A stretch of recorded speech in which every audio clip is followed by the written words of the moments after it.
This is, without a doubt, the most intense outdoor survival show in the world. Two pairs of twins are dropped into the Salati Basin in South Africa with no food, no drinking water, not even any clothes. They must rely on nothing but their bare hands to survive for 21 days in a land filled with apex predators. This place isn't home to lions alone, the kings of the savannah, but also aggressive black rhinos and African leopards, capable of launching attacks from 6 meters away. Any one of these animals could turn them into prey in the blink of an eye. The rules of this challenge state that, for the first 10 days, the 4 participants split into 2 teams, surviving 11 kilometers apart. On day 11, they reunite at a designated location and continue the challenge together, surviving the remaining 10 days. In a raw wilderness where the laws belong to animals, can they succeed? First, the first pair of twins to appear are 2 sisters, Amber and Serena. They describe themselves as true twins, both deeply passionate about extreme outdoor adventures, spending nearly the entire year exploring around the world. The 2 even joke that if they weren't wearing clothes, would the guys on the other team even be able to tell them apart? The next male twins are Warren and Thomas, referred to collectively as the brothers. Completely different from the first pair, they look nothing alike, nor do they share the same personality. The younger brother is an environmental engineer with deep knowledge of water systems and strong construction skills. The older brother is strong and decisive, claiming that, no matter how capable his brother is, he's still just an assistant. Under the old rules, they are delivered to the challenge site and then remove their clothes. The Thomas brothers laugh and joke as they undress, teasing each other, while the sisters appear a bit shy, sharing that since adulthood, they've rarely stood in front of others in such a state. As for survival tools, each team is provided with 1 knife, a bow, a lighter, and a pot. The sisters' team studies the map and decides to search for water first. But they have no idea they are inside leopard territory, a predator with exceptional night vision, capable of stalking prey for days, waiting for the perfect moment to strike. Not only that, this area is also home to massive hyena clans, numbering in the hundreds pack hunters so formidable that even lions avoid them. The male team also studies the map and sets off, heading into elephant territory right in the middle of breeding season, when elephants become up to 40 times more aggressive than usual. But the most dangerous of all are the rhinos. Their eyesight is extremely poor, and they will charge at anything, triggered by even the slightest sound. Along the way, all 4 repeatedly encounter tracks and droppings of predators. By afternoon, the male team is the first to reach a water source. But for safety reasons, they don't rush to collect water right away. In this harsh, dry land, any water source can attract dangerous predators lurking nearby. After finding a suitable spot, they start gathering wood to build camp and scan the area for any signs of big game or nearby threats. In the end, they even build a branch fence around camp to strengthen their protection. Meanwhile, the 2 sisters don't overthink it. Parched with thirst, they rush straight to the river for water, not noticing the danger watching them.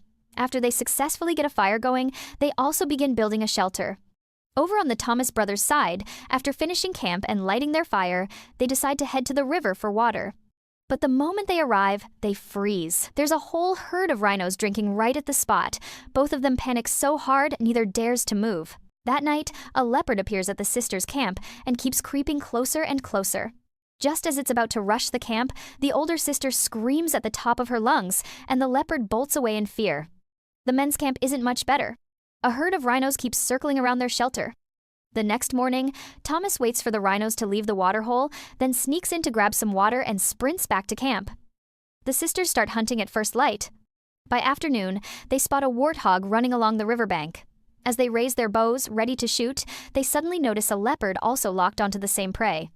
And as expected, the warthog ultimately becomes the leopard's dinner. On day 3, the men's team begins an ambush hunt along the river. That afternoon, Thomas hits a warthog with an arrow, but it still manages to escape. The brothers decide to track it by the blood trail, but even after chasing until sunset, they find no trace of the animal. Over the next 2 days, all 4 hunt around the riverbanks, but come up empty every time. On the night of day 6, after repeated hunting failures, the men sit down to talk, trying to figure out what to do next. But after arguing for a long time, they can only reach one conclusion: there's no option left besides drinking water and enduring. On day 7, Warren uses thorny branches to craft a makeshift hook and drops it into the water. By afternoon, when they check it again, not only have they caught no fish, even their entire fishing rig is gone. That night, an elephant shows up near their camp. Thomas panics, not knowing whether to shout to scare it off or stay completely silent. Warren reacts fast, tossing more and more wood onto the fire, until finally, the surging flames push the elephant away. On day 8, the sisters hide behind a tree, waiting to ambush prey. By afternoon, an antelope runs past. They raise the bow and take the shot. The sisters immediately sprint after it. After a long chase, they find the antelope beneath a tree. They butcher it right there on the spot, then haul their trophy back to camp. Once they return, they divide up the meat they can't finish. One portion is hung high in a tree for storage. The rest is sliced thin and dried. That night, they celebrate with a feast, a rich, satisfying roast meat banquet. Over on the men's side, since they still haven't found food, their mood turns dark and heavy. Thomas suggests they move camp and push toward a bigger waterhole. Warren agrees, but they talk, and neither one actually moves. In the end, they crouch by a pile of cow dung and start eating the white termites inside. On one side, fragrant roasted antelope. On the other, white termites and cow dung, same challenge. But the gap between these two teams is night and day.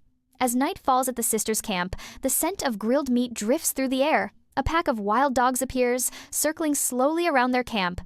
When Serena raises a burning stick to drive them off, she suddenly spots a leopard also pacing nearby. On day 9, Serena checks the meat hung in the tree and smiles with relief it's still untouched. On day 10, Thomas keeps hunting, but fails again. Warren, exhausted and discouraged, decides to lie down and rest. But right when they feel most hopeless, Thomas suddenly takes down an antelope. They butcher it immediately and carry the meat back to camp. That night, the men finally enjoy a proper grilled meat feast. But on the women's side, trouble still isn't over. That night, a rhino suddenly charges straight into their camp and starts tearing apart their shelter. Both sisters hold their breath. No one dares to make a sound, afraid of provoking the massive animal. Day 11 arrives the day all 4 will reunite. On the way, the sisters walk and talk about the bizarre things that happened last night. Before setting off, they even take time to wash up, tidy themselves by the river, and use antelope hide to make shoes and clothing. Meanwhile, the men dig up the antelope meat they buried last night and carry it to the meeting point. But after the women walk a short distance, they suddenly stop. There's movement nearby. To probe what it is, they toss a rock ahead, startling a leopard hidden in the brush. Not giving it a chance to attack, they shout and make as much noise as possible, and the leopard panics and runs off. Finally, the 4 meet beneath a massive boulder. The men eagerly brag that they brought food, but when they see an antelope horn even bigger in the women's bag, they fall silent instantly. After studying the map, the 4 decide to head north 3.2 kilometers to reach a water source. But this area sits at a higher elevation, meaning nighttime temperatures can drop below 10 degrees.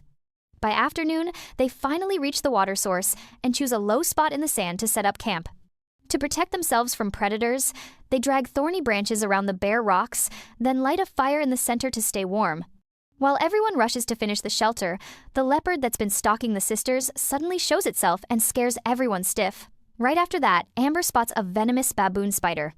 As the girls panic and scream, Warren lunges forward like lightning, slashes the spider with his knife, then tosses it into the fire.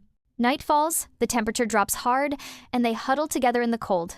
In the middle of the night, Serena gets an idea: bury hot coals in the sand, then lie on top of them to stay warm.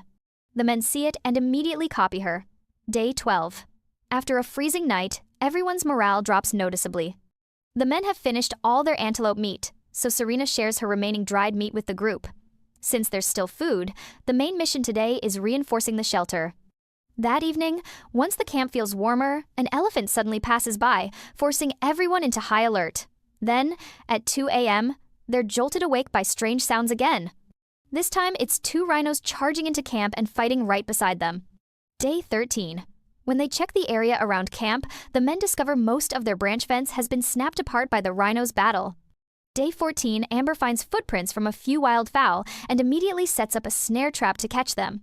Day 15, a few wild birds step into the trap, but none of them get caught. Day 16, hunger turns brutal like never before, and the whole group slips toward exhaustion. So they build a hidden blind along the riverbank and begin hunting. That afternoon, a herd of antelope comes in to drink. Amber draws fast and shoots, but when she checks, she finds the arrow has snapped. Day 17, hunger starts triggering ugly reactions in their bodies. In the morning, Thomas gets lucky and hits an antelope. It's like the whole group gets a shot of life again. They butcher it immediately and carry it back to camp. By afternoon, everyone devours fragrant roasted meat together. While eating, Amber suddenly sighs, "If only we had salt, this would be perfect." She swears India-style grilled meat is the best in the world. Afterward, worried the leopard is still watching them, they decide to bury the remaining meat and build a fire right on top to hide the scent. However, that night, the leopard still picks it up and creeps toward camp. Amber thinks fast. She bangs her knife against the pot, making a loud, metallic racket to scare it away. Day 19. They dig up the remaining antelope meat. After 2 days warming under the fire, it's fully cooked, and the group finishes every bite. Day 20. After being harassed non-stop by the leopard, they gather a huge pile of firewood, but even that doesn't make it give up. At 2 a.m., it starts circling their camp again. When they chase it off, Warren jokes, "Did you pee your pants or what? Why does it smell like that?" Max snaps back fast, "You're hilarious. I'm not even wearing pants. How could I wet myself?" On the final day, all four sit by the riverbank. Max shakes his head in disbelief. He still can't believe it. "We chased off a leopard with nothing but a knife and a cooking pot." Warren bursts out laughing. "And hey, your pee smell is gone now too." But the leopard stays on them until the very last minute, turning their exit into something genuinely dangerous. Before moving out, they carve a few spears for self-defense. According to the map, they still have to travel 87 kilometers under 35 degrees Celsius heat to reach the extraction point. They have to watch for rhinos and stay alert for the leopard silently tailing them. After more than 4 hours of hiking, they spot the leopard prowling around again. The group immediately shouts at the top of their lungs to drive it off. Finally, later that afternoon, they see a tractor coming to pick them up. The challenge 21 days long has officially been completed. After the brutal journey, the two men lose 8.5 kilograms and 7 kilograms. The two women lose 7 kilograms and 6.5 kilograms. And that's where this episode ends. See you in the next one. This might be the ultimate survival companion, the one most men secretly wish for. Sweet-looking, steady and calm, gentle, comforting you when things get hard, ready to shoulder the weight when the situation turns brutal, never giving up, staying with you all the way to the end. Out here in the wild, survival suddenly feels fuller, more alive. Her name is Cassidy, a girl who lives for adventure and travel, who loves horseback riding and surfing. Right now, she's in the middle of finding herself, and she came here to push her limits. The male lead is Jaime, an architect who's into hunting, fishing, and chasing new challenges. He joined this time to prove himself, because his family often doesn't support him, and neither do his friends. Together, they arrive on Cena Island, a place people call hell. Humid, tropical heat. Thick vegetation everywhere, a perfect home for mosquitoes, deadly dengue fever, and king cobras that can make a victim die within 30 minutes. It may look like a tropical paradise, but it's a paradise full of danger. They reach the challenge site by the show's yacht. It begins with changing clothes, and both of them are buzzing with excitement. Jaime says Cassidy is prettier and cuter than his wife, and Cassidy shyly thanks him for the compliment. Their survival gear includes a standard-issued knife. Cassidy brings the cooking pot, Jaime brings the shoes. They locate themselves on the map and aim for the lowest point on the island to find fresh water. On the way, Cassidy feels Jaime is a friendly, down-to-earth guy, someone who makes her feel safe. After 3 hours of walking, they reach the lowland, decide to sleep there and watch the moon. The next mission is to build shelter and find water. Bamboo is great material, but cutting it takes a lot of strength, so they split the work. Cassidy digs for water, Jaime works on the shelter. Cassidy uses the pot to dig but finds nothing, so she asks Jaime, yet he's drained from dehydration, and he can't even start a fire. On day 2, they keep digging, find a little water, but it's filthy, so they decide to wait for it to rise to see if it can be used. That night, Cassidy can't sleep. The mosquitoes swarm her, jealous of Jaime, and the thick body hair that protects him. On day 3, Cassidy smears mud over her skin to fight the mosquitoes. Jaime doesn't care about zodiac signs, he only cares about water. He tries again to turn things around, but fails, and the thirst and hunger make him more and more irritable. Cassidy gently encourages him, saying Jaime is doing his best, and that if it's too much, drinking a little cold tea is still okay. Her kindness makes Jaime determined to start a fire, so he won't let her down, but his body won't cooperate. Jaime is severely dehydrated, so Cassidy decides to find coconuts to give him water. Jaime wants to go with her, but Cassidy refuses, telling him to stay and rest. It moves Jaime so much he nearly cries. After about 2 hours, Cassidy returns with several large coconuts. Jaime drinks one right away, but it's spoiled and he throws up immediately. Still, it gives him a little water and his condition improves. Jaime tries again to start a fire, and after several attempts, he succeeds. Smiling, the two of them sit close, enjoying the dancing flames. After that, they went to the well for water, boiling muddy sludge into something they could actually drink. Half an hour later, they finally tasted their first sip of hot tea. When night fell, Cassidy was too scared to go to the bathroom alone. Jaime, being considerate, went with her and spotted a Philippine water snake. Just in time, they backed away and Cassidy avoided a bite. On day 4, they discovered rats inside the well. Jaime got excited, thinking this was precious protein. He quickly cleaned it, cooked it through, and roasted it over the fire. Cassidy was disgusted, but she still forced herself to eat just to survive. After the meal, they worked on building a shelter because lying on bare ground, staring at the stars, gets old fast. By day 8, the well was nearly dry, the groundwater dropping with the tides. Cassidy suggested cutting open a banana tree trunk to extract water, and just as she expected, sweet liquid flowed out, milky and fresh. With the water problem handled, Cassidy made herself a simple top for protection. It wasn't big enough, but it helped a little. On day 9, they survived on coconuts and banana water, but they both knew they couldn't keep going like this. Cassidy found wild jungle fowl tracks, dug around, and uncovered 2 eggs. Jaime lit up, already imagining boiled eggs for dinner. But then they realized the eggs were rotten, and both of them could only laugh through the pain. Even when food showed up, something always went wrong. But that's survival. That night, mosquitoes chewed them up so badly they couldn't sleep. The nonstop slapping echoed in the dark.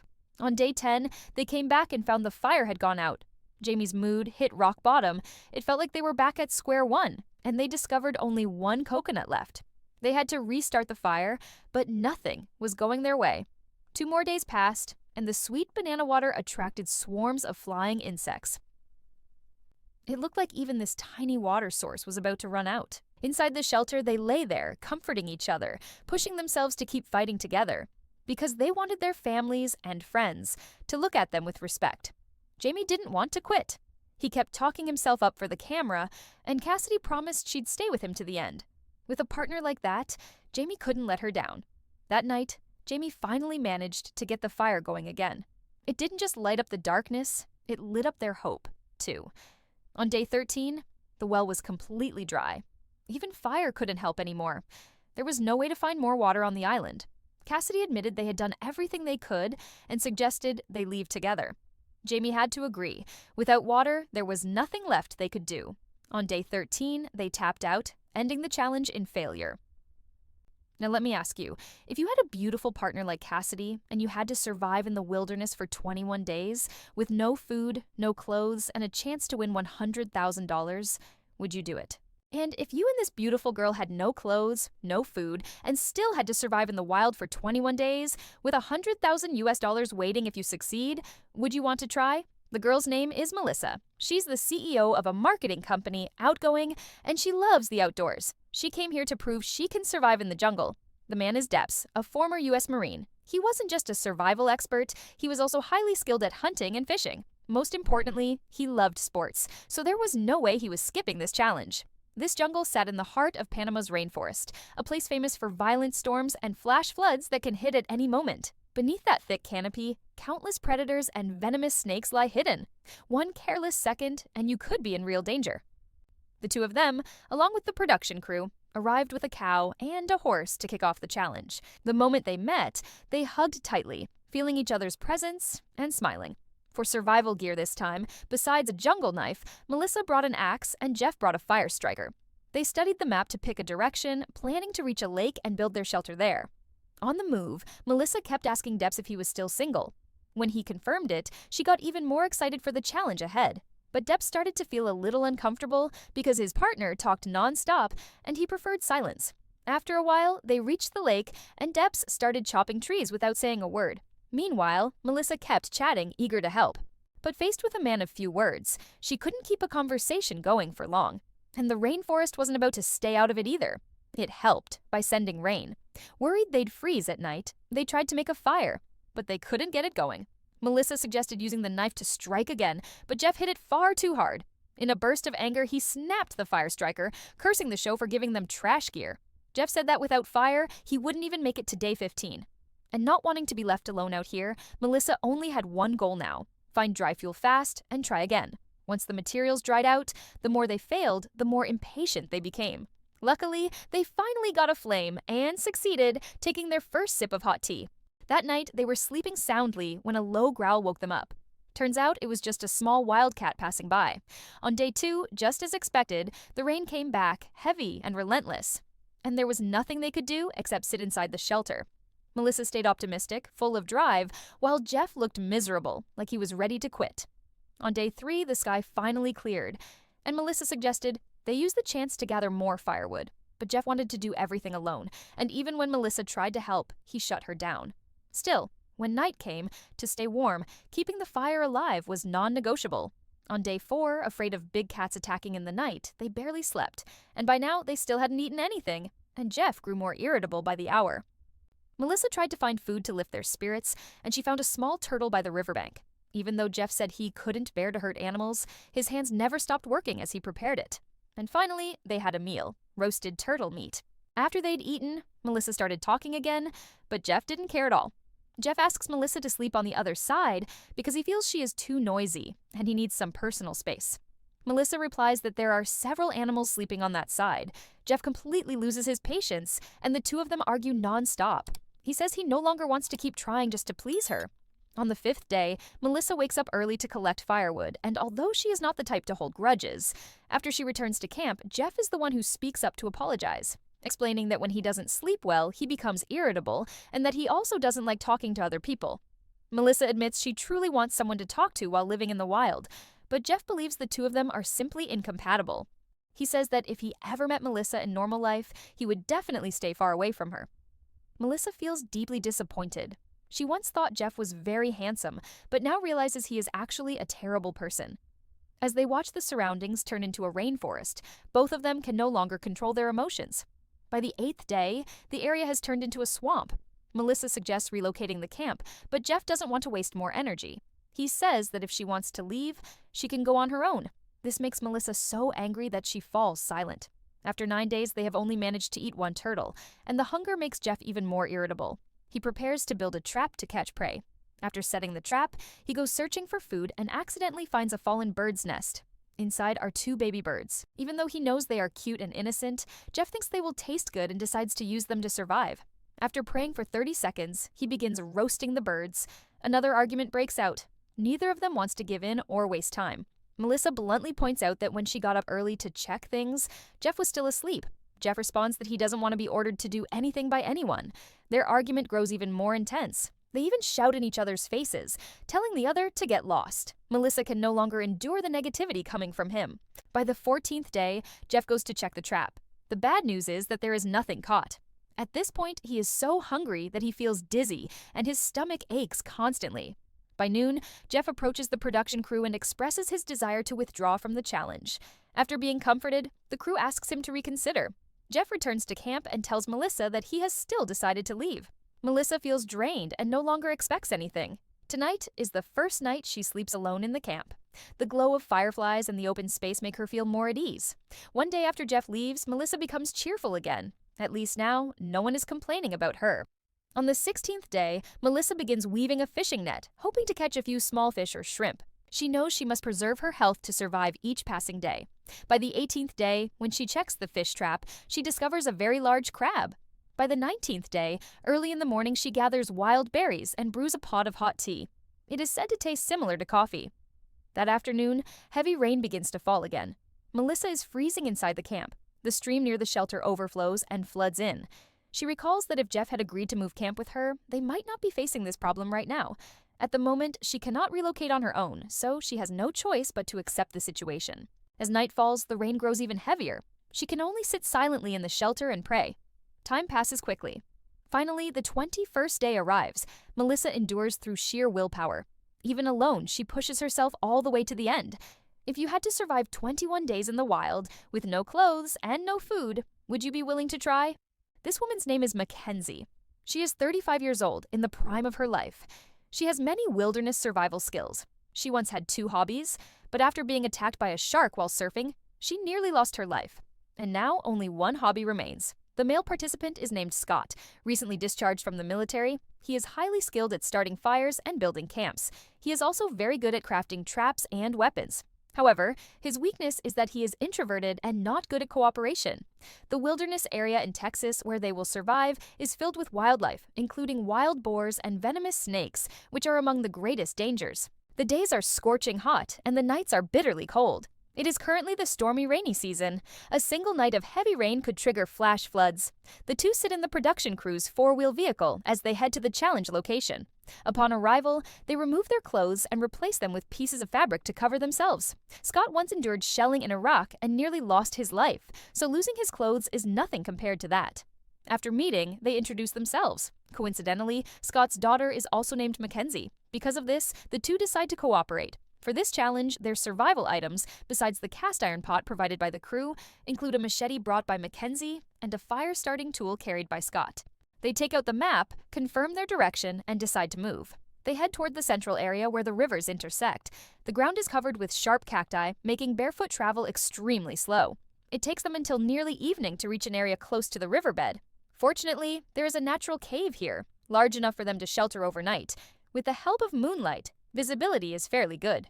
Scott decides to make use of the time to secure their living conditions. He pulls the fire starter several times and successfully creates a flame.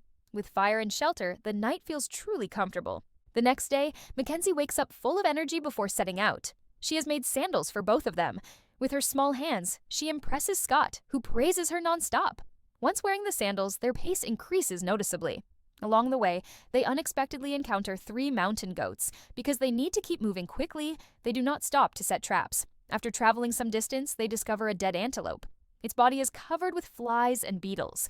After confirming it's not safe to eat, they continue on, disappointed. After traveling 10 miles, they finally reach the river's junction. Scott chops down trees to gather materials, while McKenzie assembles everything and sets up the camp. As they work, they even meet new neighbors coming to drink water. That night, McKenzie is so cold she can't fall asleep. Shyly, she wants to hug Scott, but instead she sits by the fire to warm herself. By the 3rd day, with fire and water secured, they no longer worry about running out of food. Scott decides to move the fire closer to the shelter entrance because last night he was so cold his body went stiff. He places many rocks near the fire to hold the heat. Up to this point, they still have nothing to eat. The easiest food to find is cactus. They gather a bit for breakfast, peeling away the outer skin and keeping only the flesh. When they taste it, it's neither sweet nor bland, more like chewing on an olive. It's honestly hard to swallow. They decide to search for other food. Scott sets the first trap near the river and the second one at the cave entrance. They hope it will pay off. By the 5th day, their leaf sandals have started to fall apart. The two decide to go back and find the antelope, planning to use it to make new sandals. The moment they cut into it, a rotten stench hits their noses. McKenzie feels sick to her stomach. Inside, it's crawling with flesh-eating maggots, horrifying to look at. If they were locals, they might eat every bit of it, but the two of them have to fight back the urge to vomit as they pull it out. They patiently rinse it clean, then lay it on rocks to dry. McKenzie claims she isn't picky, but when she turns away, she quietly washes her hunting knife in the river. Suddenly, a loud crash echoes from the other side of the river. They spot a massive wild boar, but it's so huge they can only stand there and watch. That night, McKenzie sits by the fire, so hungry she doesn't even feel like eating. She only wants to fall asleep and let the dream world fill her stomach. On the 6th day, while near camp, they spot 2 pufferfish swimming past. The moment they grab their weapons, the prey is gone. McKenzie wants to make a bow and arrows, but the rope snaps the instant she pulls it tight, so she has to give up for now. A faint rustling comes from inside a hollow tree. It sounds like a small mouse. They think it over for a moment, but aside from chopping the tree, there's nothing they can do. The prey slips away. The next day, Scott searches for food by the stream and catches a big fish, bringing it back immediately. It's their first real meal in many days. The meat is crispy and unbelievably delicious.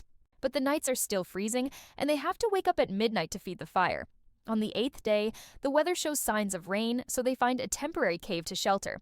On the 9th day, dark clouds roll in, and soon a heavy downpour begins. They don't have time to move, so they stay in their hut and take the hit. The rain grows more and more violent. That night, they have to move into the cave. It takes a huge amount of effort to reach safety. On the 10th day, the rain still doesn't let up. They can only stay in camp and rest. On the morning of the 11th day, the sky finally clears. They're so hungry, they have to eat wild grass. McKenzie starts showing signs of low blood sugar. Scott checks the traps he set, but there's nothing. On the 12th day, they even begin eating dried cactus plants. McKenzie can only stare at the pile of cactus, not daring to eat it. On the 13th day, Scott's traps are still not working. They keep going on sheer willpower alone. By the 18th day, neither of them has any energy left. They just sit there, trapped in hunger, thirst, and despair. The next day, McKenzie finds a large turtle near the rocks. She takes one bite, then immediately turns to the camera. The flavor is incredible. The meat is tender and packed with protein, 100 times more than beef.